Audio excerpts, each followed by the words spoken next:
The Thief of Always, Chapter 19, Dust to Dust.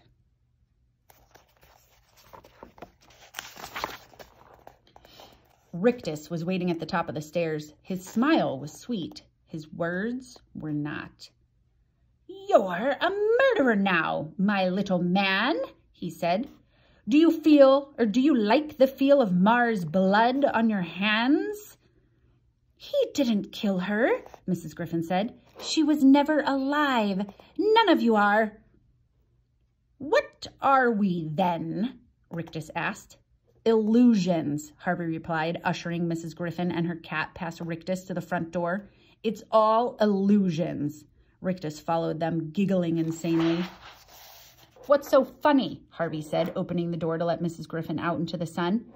"You are," Rictus replied. "You think you know everything, but you don't know Mr. Hood." "I will in a little while," said Harvey. "Go and get warm," he told Mrs. Griffin. "I'll be back." "Be careful, child," she said. "I will," he told her, then closed the door. "You're a strange one," Rictus said, his smile failing a little. His face, when his teeth no longer dazzled, was like a mask made of dough, 2 thumb holes for eyes and a blob for a nose.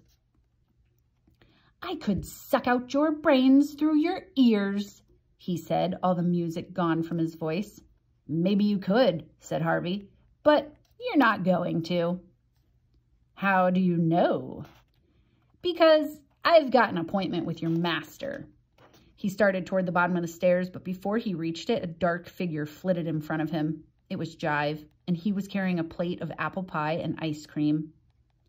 "It's a long climb," he said. "Put something in your stomach first." Harvey looked down at the plate. The pie was golden brown and dusted with sugar, the ice cream melting in a sweet white pool. It certainly looked tempting. "Go on," said Jive. "You deserve a treat." "No thanks," Harvey told him. "Why not?" Jive wanted to know, turning full circle on his heel. "It's lighter than I am."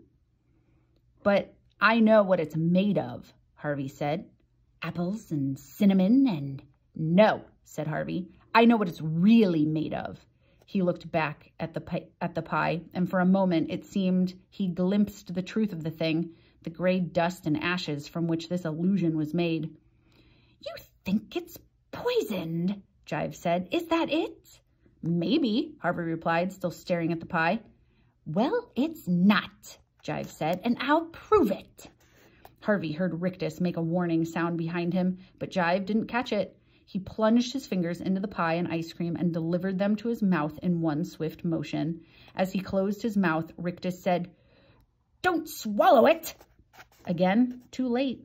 The food went down in one gulp. An instant later, Jive dropped the plate and began to slam his fists against his stomach, as if to force the food up again. But instead of half-chewed pie, a cloud of dust issued from between his teeth.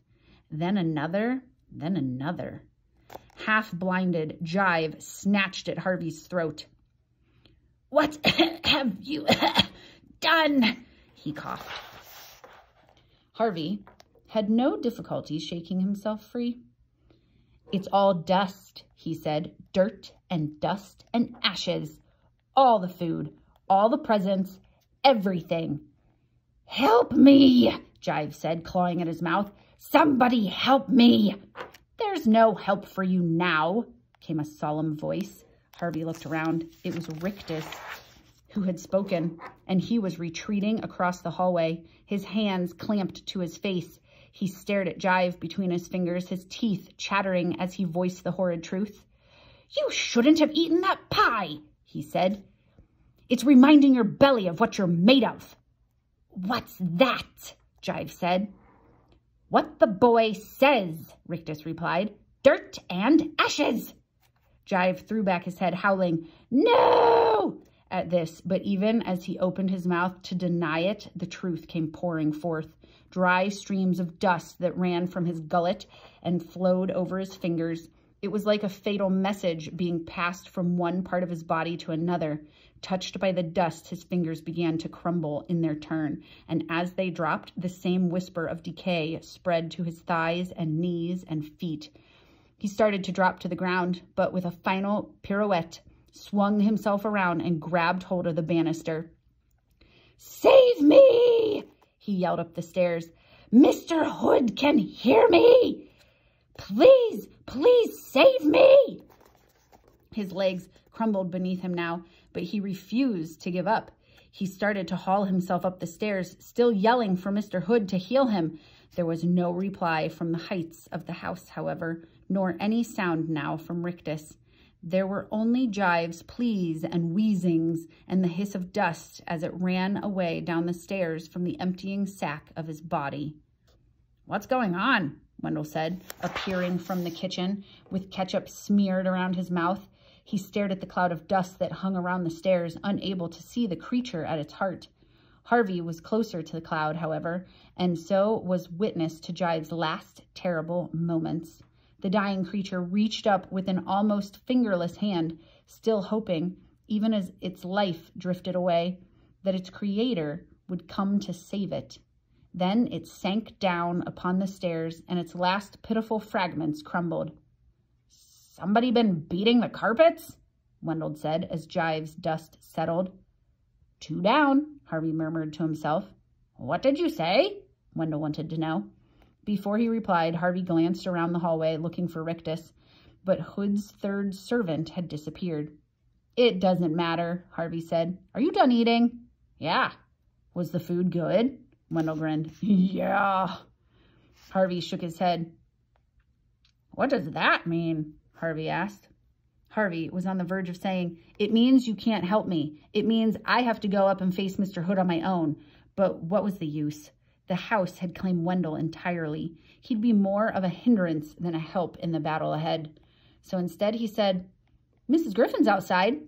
"So you found her?" "We found her." "I'll go say hi," Wendell said with a cheery smile. "Good idea." Wendell had his hand on the door when he turned and said, "Where will you be?" But Harvey didn't answer. He'd already climbed past the heap of dust that marked Jive's demise and was nearing the top of the first flight, on his way to meet the power that lay waiting in the darkness of the attic.